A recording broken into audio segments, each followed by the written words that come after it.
Bonjour chers internautes, citoyens du monde, bonjour. Mohamed Sall est ravi de vous retrouver tous dans sa chaîne de YouTube Mohamed Sall écrivain chercheur ou dans sa page de Facebook le tribunal des sciences ou dans sa compte d'Instagram. Aujourd'hui, nous voulons continuer les enseignements scientifiques. Aujourd'hui, nous voulons enseigner une discipline sur les géophysiques, les programmes de géophysique, notre innovation. Notre livre que nous avons écrit en géophysique sur les programmes de géophysique, les études de l'atmosphère, les études de l'espace, un programme de géophysique que nous voulons partager avec tout le comité scientifique du monde, les universités, les étudiants et les professeurs et aussi les chercheurs que nous voulons partager ces sciences de géophysique. Voilà, si vous nous le permettez très bien par la volonté de Dieu. Aujourd'hui, ce que nous voulons expliquer sur les programmes de géophysique, c'est les configurations de l'atmosphère. Voilà, les configurations de l'atmosphère. Parce que l'atmosphère est composée de différents éléments configurationnels, il faut le comprendre avant tout d'abord, parce que l'atmosphère est composée de différents éléments configurationnels. Ces éléments configurationnels, il y a des particules gazeuses, il y a des particules ioniques, parce que les gaz sont fluides avant tout d'abord, mais aussi ces gaz fluides sont riches en particules. Ces particules effectuent des mouvements dans l'atmosphère, dans l'espace. Ces particules gazeuses font partie des éléments qui configurent l'espace.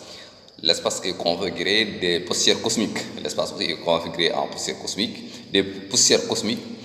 Ces poussières cosmiques n'ont rien d'autre que des atomes, des ions, des particules gazeuses, des entités photoniques, des entités élémentaires réticulaires. Tout ça sont des configurations de l'espace. Parce que l'espace est configuré. Si on parle de configuration, c'est les différentes particules, c'est les différentes parties, c'est les différentes figures. C'est les différentes figures que compose l'espace. Parce que même un point est une figure. Voilà. C'est pourquoi même un atome, c'est une figure.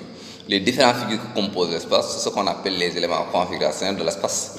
Là, il y a des atomes, il y a des électrons, il y a des protons, il y a des neutrons, il y a des ions, parce que l'espace aussi, il y a l'éther pur, parce que l'espace est composé d'éther.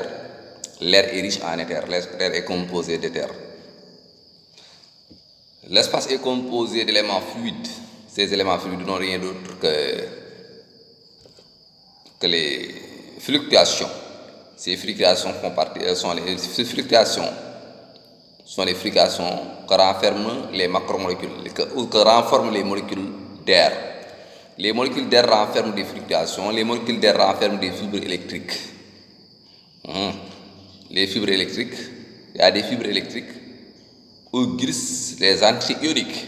Il y a des fibres électriques où glissent les fibres sont des fines particules, fines fibres. Où glissent les particules, les microparticules ioniques, ce sont les fibres électriques. Voilà. Il y a aussi les fluctuations d'ondes.